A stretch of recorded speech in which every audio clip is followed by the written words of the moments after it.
we'll have is the open sessions or the open clinics. So that way we can have people come in and check our training sessions to see if we're a good fit for their kids. Because what typically happens at tryouts is people just do scrimmages and then parents can't really get to evaluate the practice and see if we're a good fit for them or vice versa.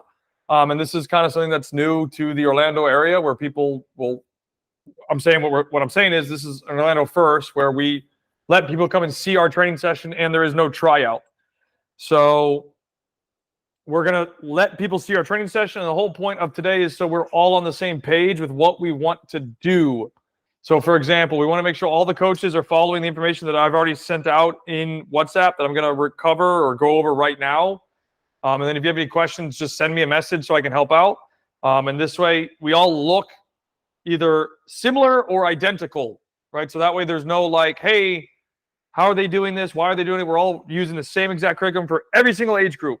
And that way there's no questions about whatever. And then we can just say, hey, this is what we do and this is why we do it. We have a curriculum. We follow the curriculum.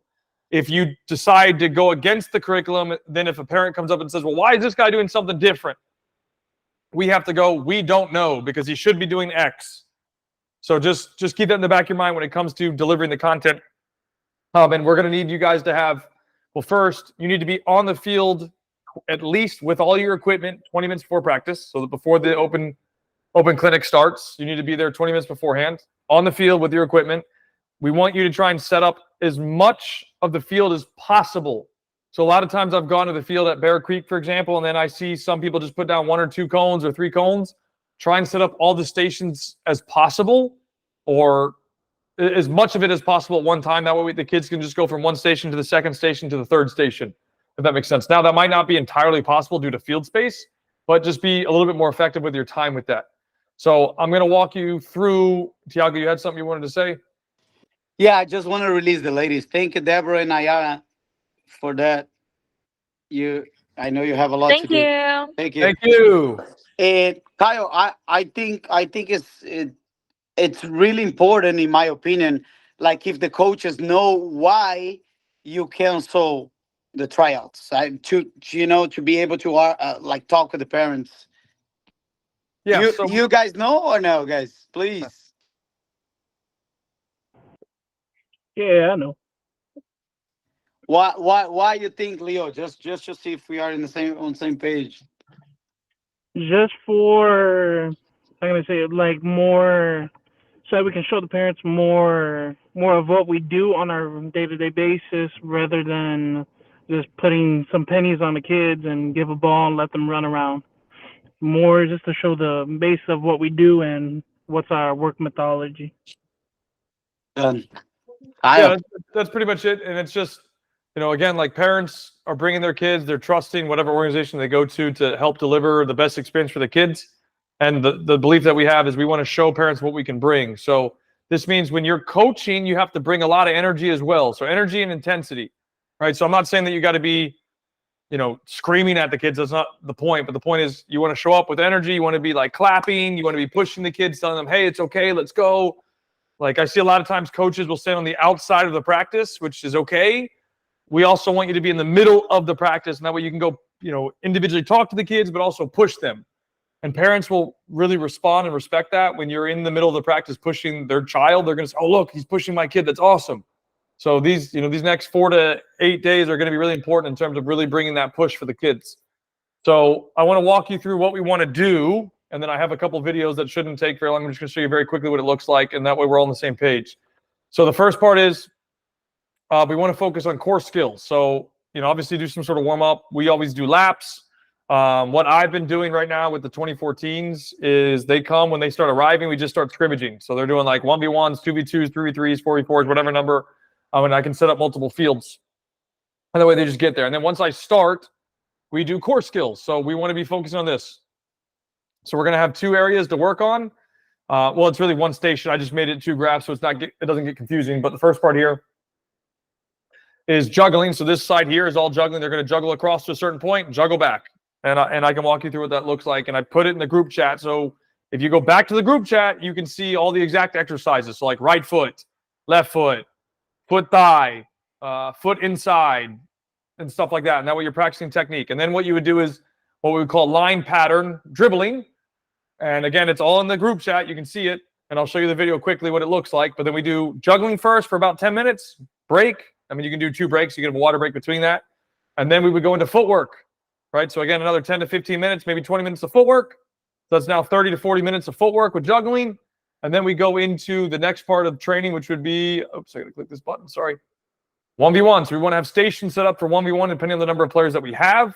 So you might need 2 stations of 1v1. You might need 3 stations. So in this graph here, you can see we have a station with mini goals. We have a station with gates. So the ball will be played across. They receive the ball. They try and dribble through the gate, or they score and put it in the goal. Just depending on the equipment we have available. More than likely, we're not going to have the goals, which means you're going to have to use gates. Just like this. And we are all doing the same type of training session. And we want to do the same type of training session for all 8 sessions. Because this is where we're going to separate ourselves compared to everybody else. Okay, and then again, this is all in the WhatsApp group. Okay. And then the final one would be a tournament. So I put 2v2. It does not have to be 2v2, but we want to see 2v2, 3v3, or 4v4s. John wants to join the meeting. Okay. So we want 2v2, we want 3v3, or we want 4v4. We want to make it very concrete with what we want to do. And again, it might be you need 3 fields. You might need 3 fields of 2v2 or 3 fields of 3v3. Or 3 fields of 4v4, just depending on the number of players. And then it's tournament format. So from the picture, we have 3 teams. We have a blue team, we have a red team, and we have a yellow team. Coach is in the middle of the field. We have all the balls already set up behind the goals. They're not just, it's not one ball. There's multiple balls ready to be used.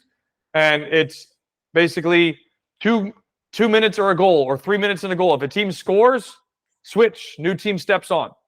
And that way it's competitive, it's fast, and it's small numbers. And then again, as the coach, you're going to want to be going in there and providing coaching points, pushing the kids. So I've also given you the coaching points, which should be from the first one, I believe. Nope, not the first one, second one. Yeah, so we want to be efficient, effective, and then finish. So execute whatever the final decision is. And again, I can resend this to you if you need it, but it's all in the WhatsApp group, so you shouldn't be able to miss it. For what we're going to do. So let me move to the video now. So give me 1 second. So the first video, I believe it's this one. Yes, here we go. So share this tab. Okay. So now I'm going to show you very quickly. This was a demo thing that we ran at same principle. So the first part is the skills, right? So the kids are going to come in. Anyway, stand in front of me. Let's go. In front of me. Stand in front. Stand in front. Stand in front. So I have them come in front of me. I'm going to explain the activity that they're going to do. Pay attention, please. Ball in your hand. Turn it down a little bit so you don't have to be so loud. 5. But you need to fix your shirt. And then I'm explaining what they're going to do in a second, which is juggling. So I explain the process of what they're going to do. I put them in their spot. He gets 5. So they're in their line, and they're going to start juggling. Correctly with 3, he'll go to 4. I had a player Then 5. demonstrate. 5 is the maximum you can go to. Okay, does that make sense? Okay, on your toes. Ball in your hand. Ball in your hand. On your toes. Ready, set, go. Go. First one. Good. And then they're going to go. They're going to juggle right foot to the 2 cones over here. 2 When they and arrive catch. to the far side, they're going to turn around and juggle left foot on the way Isaac, back. Grab a ball, which would be a size 4. Right there. Go ahead. Jump in. Go ahead. Okay, so you're going to see they arrive up here. Let's go. Yep. Oops, I just fast forwarded. I apologize for that.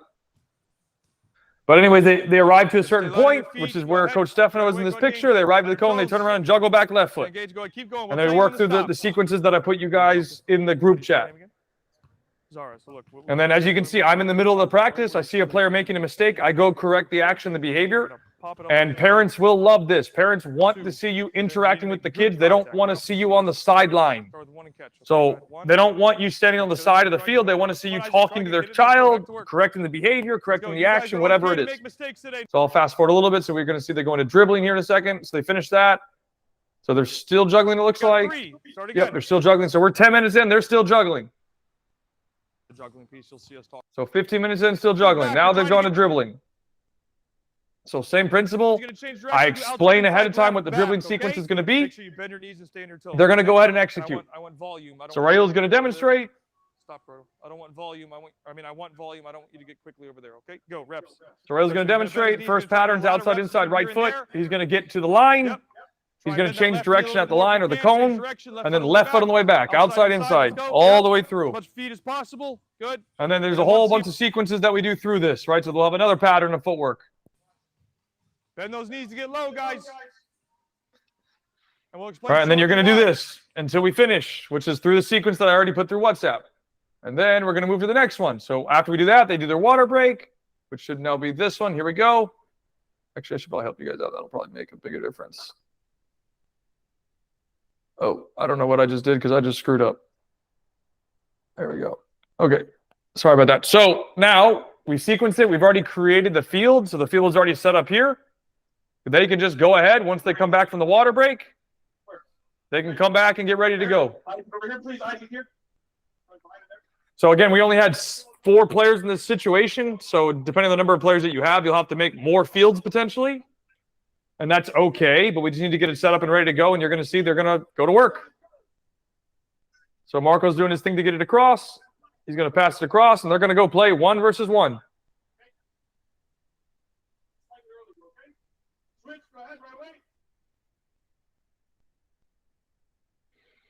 So here they go. They're going into 1v1, and they're going to do this. You can see it's a total of 20 minutes. They're going to work for 20 minutes. So that, you know, they're going to probably work 4 minutes, get water, 4 minutes, get water, 4 minutes, get water. Do that 3 times. And then there'll be points where I will step into the practice and provide coaching. So I won't just be on the sideline here. So again, the more that you can be involved in the middle of the practice with the kids, the more happy the parents are going to be and the better the experience will be for the children.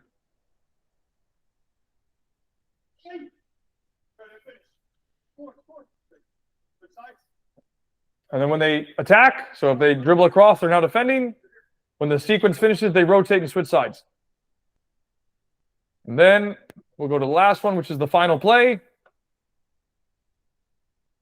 So here we go. And then now we've set up a tournament, or we're going to be setting up a tournament. Sit. So in this situation, again, we only had 4 players. About a second, Isaac, if you sit down. So we did a 2v2. So we had to artificially recreate what we were looking for. So because we didn't have 3 teams, we only had 2 teams. We went ahead and gave them a goal limit. So we said, hey, you got to score 3 goals. Whoever scores 3 goals first wins. And then we're artificially recreating what we're looking for. Especially me from a coach. So I'm explaining what they're going to do. More freedom to play. So now we've gone through the entire. Yep. Good. One more. And then we're going to go ahead and jump in and play. And then we get the balls around the goal so that we're ready to go. You start by the end line. We don't have to bring it back for a kickoff. Does that make sense?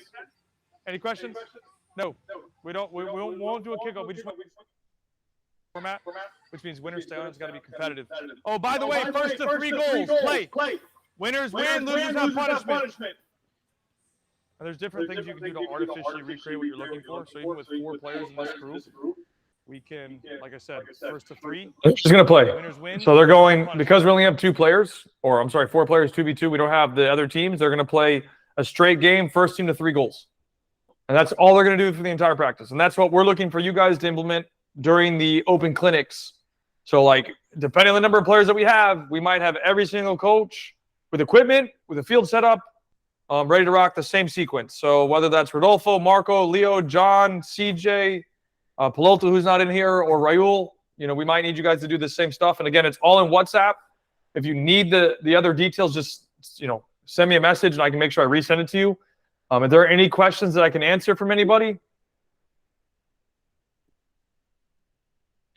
Kyle. Yes. So I think, is Marcos there? Or Stefano? Stefano's sitting here next to me. Okay. So Stefano, can you explain in Spanish? Because I think this is important. Like, I don't know if Rodolfo and John was able to understand that we will do the same thing in the field. Everybody doing the same thing. So can you please, Stefanito? Yeah, give him 1 second. He's put on a microphone so he can be heard. Thank you. Yep. Ok. Bueno, entiendo que yo entré un poco tarde, pero ¿quién más? Marco, entiendo que entendió todo. Y bueno, lo que Kyle explicó es que tenemos una metodología en Prospect de lo que queremos hacer con todos los equipos todos los días para que se desarrollen de la misma forma y el único camino es este. Entonces, lo primero que hay que hacer es, primero Kyle ya mandó todos los videos al grupo de WhatsApp, entonces ahí pueden revisar lo que tenemos que hacer. Los primeros 15 minutos desde juggling, siempre que cada chico tenga una pelota, que el entrenador esté dentro del campo presionando a los chicos, porque eso es bueno para los padres en Estados Unidos. Si ven que el entrenador está quieto, piensan que no sabe nada o que no es un buen entrenador, entonces es bueno presionarlos a los chicos. La segunda parte de juggling luego es la parte de conducción de balón. Luego 1 contra 1. Depende cuántos jugadores. Si tenemos, por ejemplo, 10 o 12 jugadores, es mejor tener 2 canchas para que no haya tanta fila de jugadores. Y luego al final un torneo, dependiendo la cantidad, puede ser 2 contra 2, 3 contra 3 o 4 contra 4. Lo importante es que siempre los chicos estén jugando y no estén esperando más de 2 minutos, porque si no se ve desorganizada la práctica. Básicamente de eso entiendo que lo que explicó Kyle. Gracias. So, Okay, Kyle. But this only for prospects or arena too? if you can use this for arena, even better. Because for Okay. sure we need to, Thiago can help explain this too, but we need to improve the arena practices because I've gone out a couple of times and it's been a mess. And Stefano's told me the same thing. It's been a mess. So we need to try and improve the practices. And the thing too, and it's a good question, Rodolfo. So, you know, some of these kids from arena or academy, they're going to go from arena or academy to prospects. And it helps prospects coaches. So whether it's Stefano, John, me, Rodolfo, Marco, if the players are being improved through the same type of training. So Thiago, if you want to Okay. go ahead, Rodolfo, you had a question more? No, only this. Thank you. Yeah, no problem. Does anybody have any questions of how we want to deliver it? I mean, there's no bad questions, man. So if you need me to explain it more, it's no problem. Again, all the information is in the WhatsApp group, so you can always go back to it there as well. So I have a question. It's not more the training itself. It's more of just like our presence. So I think Thiago said that in the beginning. So, for example, me, I only go to Scott Pine on Tuesday, Thursday, and then West Orange on Friday. Would you? So I would need to go to Bear Creek also on Mondays and Wednesdays, correct? Yes, we're planning on everybody going to all 4. All right, perfect, great. That's all. Thiago, is that correct? Yeah, it is correct. Yeah. Okay, So no class Tuesday and Thursdays at the arena. We do have the recreational games on Saturday, but Tuesday and Thursdays, no classes right here. Just in Bear Creek, Monday, Wednesday, and entiende John en español. Sí, señor. Entonces no tenemos clase martes, jueves acá. Yo creo que tú no estabas en la meeting, pero los jugadores que van a estar lunes y miércoles, si no tienen un band, una pulsera, no sé la color, pero tienen que tener la pulsera, tú hablas para volver para hacer los check-in, para hablar con Nayara, que va a estar en una mesa haciendo los check-in. Es importante que el jugador que no tenga, no pueda jugar. Solo habla para ir a hacer los check-in, ¿ok? Ok, sí, señor. Listo. Marco, you have a question? No, everything's good. Yes. For the prospect players, need register? Yes. Okay, perfect. I think it's easy, right, Kyle? I Do mean, you guys need any help? personally, Do you guys need- I wasn't telling anybody from our club to register, but we can. No, that's fine. I think since we have their waiver already, Yeah, they're on it's golf gonna course. be a mess. Yeah. Okay, perfect. Do Leo, you you guys have- need any help with bringing the? Are we gonna take any of the small goals over to Bear Creek or Scott Pine that we have at the arena? I think it's a good question, and we'll look good, no? Okay. Well, the issue is we only have 6, so that means only some coaches are going to get them. So if we have, you know, let's say every coach is there, so that's CJ, John, Leo, Marco, Rodolfo, me, Stefano, Piloto, Raul. That's what, 9 coaches? We only have 6 mini goals. So that means I can bring mine. I have one as well. I think we can all pitch in that way. Everybody has the equipment that everybody needs. If you guys need any help bringing some equipment, I'm available anytime. Yeah, I think we'll look good with that goal. Yeah, it's very expensive goals. We need to be careful, but I I don't know what to Yeah, think. if we can find a way to have enough equipment, I think it's good. If we don't have the equipment, because I think it'll be hard, but and we can figure it out. We'll figure it out. All right, perfect. If you guys need any help taking any equipment, just tell me the time and place, and I'll be there to help out. Sweet. Done. And and it was a good question you brought up. So, like, for example, if we can't use goals, which more than likely, let's just assume we can't, what I would do is, let me go back to this. Let me hit this. So then the part here where they have to dribble through, right, where they were doing 1v1s and they had to dribble through the gate. Okay. When we come to the scrimmage part, I would just do the same thing but make it bigger. So they score by dribbling through one of the two gates on the left side or the right side. Or the other option would be you have a goalkeeper. So let's say it's 3-on-3. You have a goalie and two field players. So you use little cones or whatever for a goal in the middle, and there's a goalkeeper. And then if they score through the goal, it's over. Perfect. So there's little things that we can do to work around that, but that was a good point, and I didn't think about it until you said it, Leo. So awesome. Thank you. You're welcome. Anybody else? Marco, it looks like you might have something. Oh, everything's good. Okay, cool. Anybody else? So then just the last thing, guys, to summarize. So just remember, right? So this is our tryout window. It's not tryouts, but that's the tryout window for us. And we need your guys' help to bring as much energy and intensity as possible. One, to make sure that the kids have a great experience.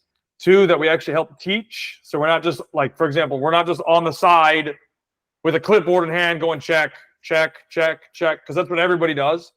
You can have a clipboard. We'll probably give you a clipboard. But if you can also be in the middle of your practice, talking with the kids, guiding the kids, adjusting details, the parents will love that.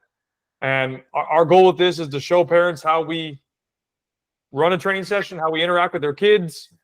And we want to make sure that they come out with a great experience.